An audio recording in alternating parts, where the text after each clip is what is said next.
IHSG April 2026 berada di sekitar level Rp7.500 setelah turun hampir 18% dari puncaknya di Januari. Penurunan ini membuat banyak investor mulai khawatir dan mempertanyakan arah ekonomi Indonesia. Namun koreksi ini sebenarnya dipengaruhi oleh beberapa faktor global yang cukup besar. Ketegangan geopolitik antara Amerika Serikat dan Iran meningkatkan ketidakpastian pasar. Konflik Rusia dan Ukraina yang belum selesai juga ikut memperburuk sentimen global. Akibatnya, investor asing menarik dana mereka dari pasar negara berkembang termasuk Indonesia. Fenomena ini dikenal sebagai capital outflow yang menekan IHSG secara signifikan. Ketika dana keluar, tekanan jual meningkat dan harga saham ikut turun. Namun di balik penurunan ini, ada peluang yang sering tidak disadari investor. Salah satunya terlihat dari valuasi pasar saham Indonesia saat ini.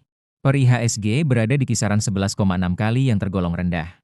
Angka ini berada di bawah rata-rata historis yang biasanya 13 hingga 15 kali. Artinya, secara valuasi pasar saham Indonesia sedang dalam kondisi murah.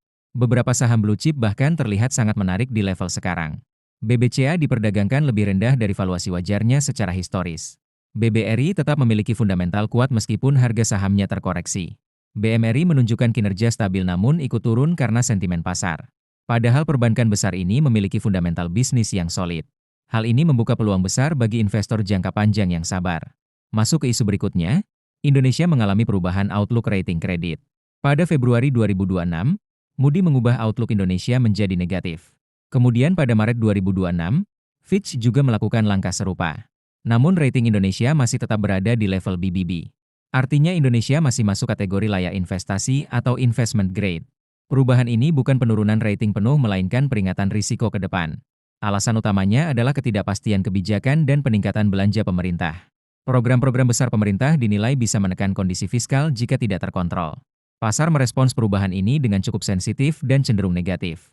Rupiah mengalami pelemahan terhadap dolar Amerika Serikat.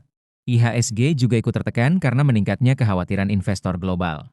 Biaya pinjaman Indonesia di pasar internasional berpotensi meningkat.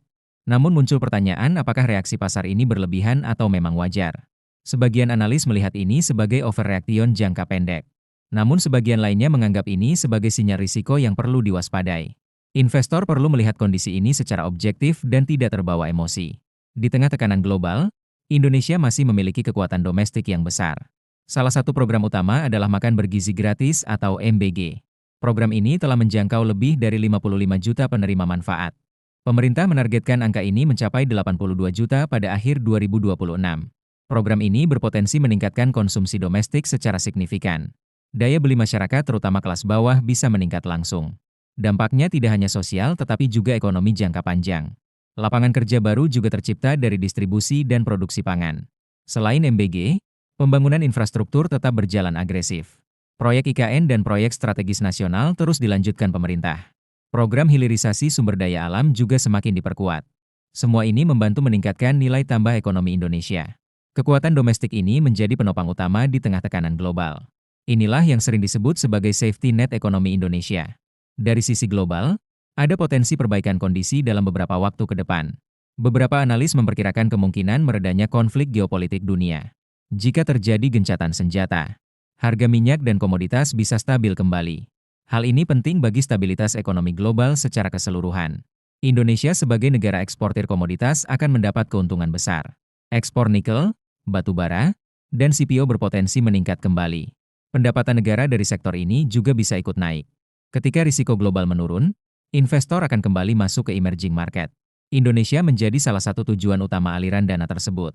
Capital inflow berpotensi kembali dan mendorong IHSG naik. Namun proses ini membutuhkan waktu dan tidak terjadi secara instan. Biasanya dibutuhkan beberapa bulan hingga kondisi benar-benar pulih.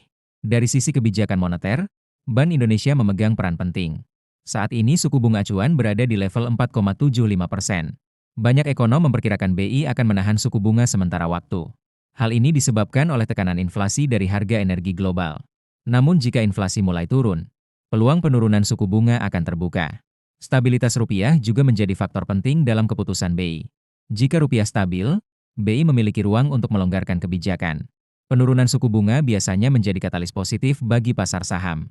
Likuiditas meningkat dan biaya pinjaman menjadi lebih rendah. Hal ini mendorong pertumbuhan bisnis dan ekspansi perusahaan. Dalam skenario dasar, IHSG berpotensi kembali ke level 9.000 hingga 10.000. Dalam skenario optimis, IHSG bisa menembus level 12.000. Untuk jangka panjang, level 15.000 tetap realistis jika semua faktor mendukung. Namun semua proyeksi ini sangat bergantung pada kondisi global dan domestik. Investor perlu tetap disiplin, rasional, dan tidak hanya mengikuti sentimen pasar.